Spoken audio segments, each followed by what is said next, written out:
Democracy Now!, democracynow.org, The War and Peace Report. I'm Amy Goodman as we look at a stunning new lawsuit filed by a former Fox News contributor, which accuses the network, Fox, of working with the White House to peddle fake news about the murder of Seth Rich.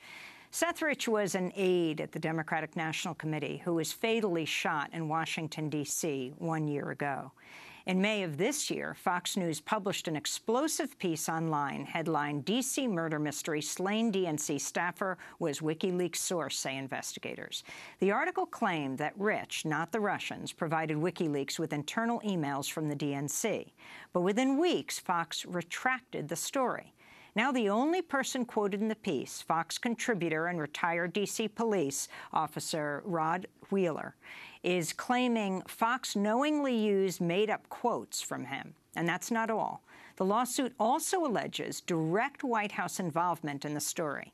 In the lawsuit, the former police detective Wheeler claims he was used as a pawn in a plan by the White House to, quote, shift the blame from Russia and help put to bed speculation that President Trump colluded with Russia in an attempt to influence the outcome of the presidential election, unquote.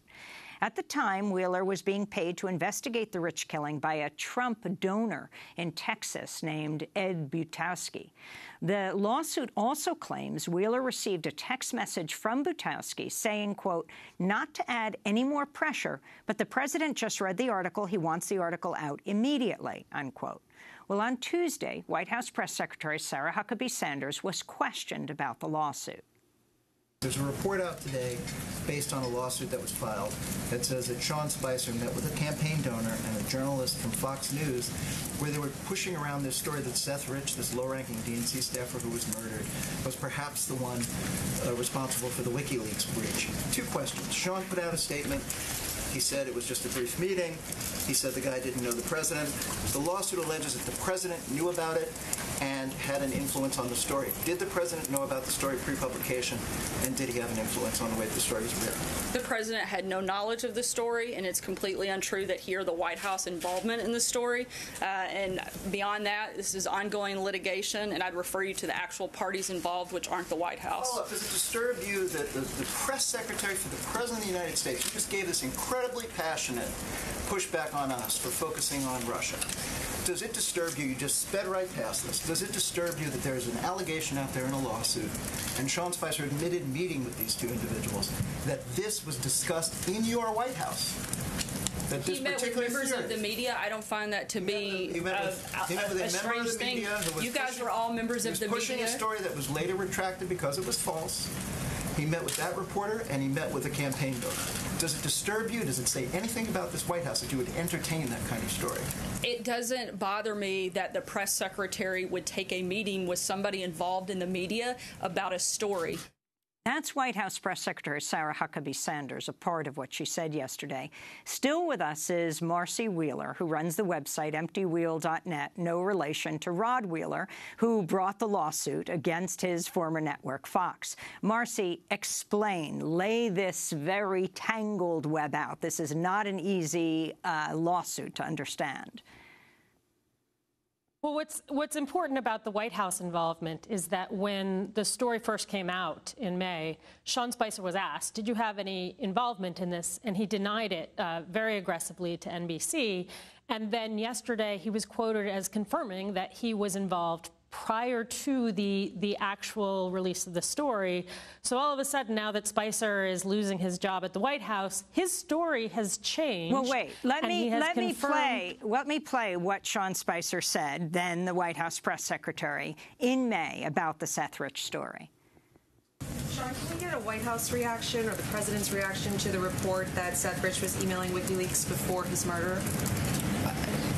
I'm not aware of. I generally, I don't get updates on former DNC staffers. I'm not aware of that. It would certainly have a great influence on where the leaks came from. They could potentially, I mean, there's a lot of implications in the story, of course, but... I understand that, but for me to comment from here about an ongoing investigation, I believe it's still ongoing. I don't even know the status of it in terms of D.C., but it would be highly inappropriate to do that. So that was Sean Spicer in May. In fact, he had a meeting in April with Butowski and with Wheeler, right, Marcy? Right. And so all of a sudden, his story has changed. And that is, I think, one of the most important parts of the lawsuit. I mean, it's important for people to remember that a lawsuit is just a lawsuit, and you can make any kinds of claims in that you want. Although Wheeler claims to have documentation of Butowski, who is the donor, of the Fox journalist involved, both of them admitting that they effectively attributed these quotes to him when they weren't his quotes. He claims to have his own quotes that he gave to the journalists, which were scrapped in favor of these ones, which basically said that the DNC or D.C. government had thwarted the investigation into Seth Rich's murder, and also said that Rich's computer had evidence that he was in communication with WikiLeaks. So those are the two invented quotes. That's what the gist of the lawsuit is about. Wheeler said, you invented these quotes, you attributed them to me, even after retracting the story. You have not retracted the association between me and those quotes. And so what he's asking for is compensation for having been defamed by Fox News, because those quotations, which have been discredited, are still there in his name, and he never said them. And talk about that text that Rod Wheeler, the former police detective, got from Butowski, if this is true, the donor, the longtime Trump supporter and donor, that said the president has read this and he wants this to be published. Right, and the idea is, and again, this is a really well-written lawsuit to capture the attention of the press. At the very beginning of the lawsuit, they start with this text. The idea is that these quotations, which were not Wheeler's, he claims, these quotations ended up in the story attributed to him because the president wanted them there, because the president wanted to push back. And again, the lawsuit makes it very clear. This story came out in the wake of the Jim Comey firing. So the story gets started back in February. It's kind of churning along all along the way. Jim Comey gets fired, and within days, Fox News presents this story trying to create an entirely different narrative about Russia's involvement and Seth Rich's involvement in the leaked emails to WikiLeaks. And so it's a response, allegedly, to the Jim Comey firing. It is an attempt to present an alternative story. Again, it's another lie that came from at least the White House, or at least the involvement of the White House, about the role of Russia in getting Trump elected. And Butowski, at least, this is the donor from Texas, Butowski, at least in his texts, he's now claiming he was joking, but at least in his texts, he said that the president had already seen the story and was pushing to get the story on the air on Fox News. So if Butowski's texts are right, and I suspect he may one day be put under oath by somebody like Robert Mueller, if those texts are right, then it's another incident where Donald Trump personally involved in trying to rebut this, the intelligence community's findings about Russia involvement in getting him elected. On Tuesday, former Fox News contributor Rod Wheeler appeared on MSNBC to talk about his lawsuit against Fox. I learned about that from Ed Butowski. He's the one that sent me an email, which I've, shown. I mean, I'll show the emails, and I have shown them, and voicemails, where he said the president has reviewed the story. This is the story that the reporter was going to release. This is before the story was released. This is what he sent to me. The president has reviewed this story and wants it out there. Wow. So, hold on. Now, this comes from Ed Butowski. Right. What did you think when you got that text? Well, first of all, I'm thinking, why would the president have to review a story pertaining to the murder of a guy in D.C.? Why would the president even be involved in this? But at that point, Ari, it was rather obvious to me that they actually lured me into this investigation, they meaning this Fox News reporter and Ed Butowski, to substantiate this Russian narrative thing or to debunk that, when in fact they told me that I was really getting involved just to solve a murder. So that's the Fox News contributor, former, who is suing Fox right now. The significance of what he's saying, Marcy. Well, and again, it's important to remember that he kind of went along with the story. So he's not 100% credible, but he has a lot of documentation for what he alleges in his lawsuit. And Butowski, meanwhile, is just saying, hey, I was joking. The significance, again, is that this is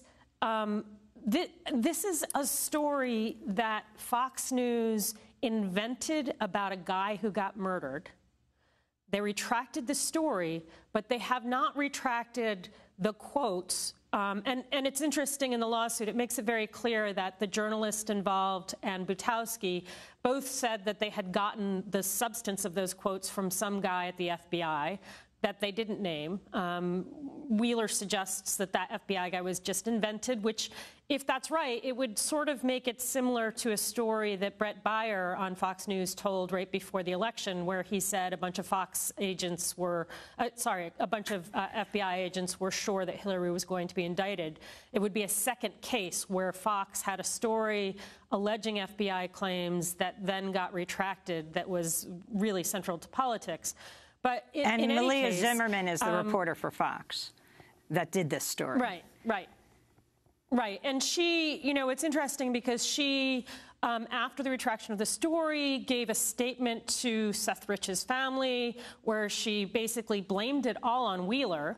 And when he asked her about it, when Wheeler asked Zimmerman about it, she was like, well, this is what the lawyers at Fox News told me to write. I didn't write the statement. So Fox is institutionally blaming all of this now on Wheeler. And as I said, he seems to have a fair amount of documentation to show that he was set up, to voice these basically conspiracies about this murdered staffer. And very quickly, because we have to move on to our next segment, Butowski and Benghazi. Can you talk about the connection? Right. So Butowski, in one of the texts that Wheeler includes in the lawsuit, says, I'm responsible for most of what we know about Benghazi. So Butowski not only is responsible for this conspiracy about Seth Rich, but he himself claims to be responsible for the conspiracy about Benghazi. Explain that. Well, I mean, Fox News and the Republicans made a big deal about the death of a number of 4 people in Benghazi in 2012. And Ed Butowski, as you said, a Republican donor, I would call him a classic Republican operative, dirty operative. He claims that the Benghazi fake scandal came from him as well. So he's got a history of inventing scandals and inventing conspiracies where none existed. And I think that sort of lends towards Wheeler's credibility in this lawsuit. Finally, of course, the casualty here is the Seth Rich family, who are dealing with the death of their son in his mid-20s, the DNC staffer who was murdered, and their response to all of this, Marcy.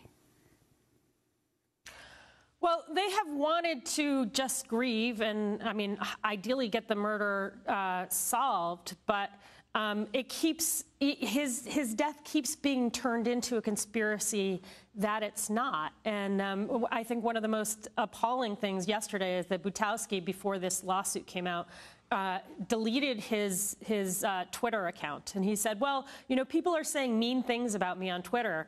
And it's like, dude, you just invented a conspiracy about a murdered guy, and you're complaining about people being mean to you on Twitter. It's just appalling that the Rich family has to continue to have their son be turned into the fodder of this kind of conspiracy mongering. Marcy Wheeler, I want to thank you for being with us, independent journalist who covers national security and civil liberties. She runs the website emptywheel.net. This is Democracy Now! When we come back, a young man who's come over the border, who border agents forced to drink what he is carrying. He dies of a convulsion. They're forcing him to drink liquid meth. Stay with us.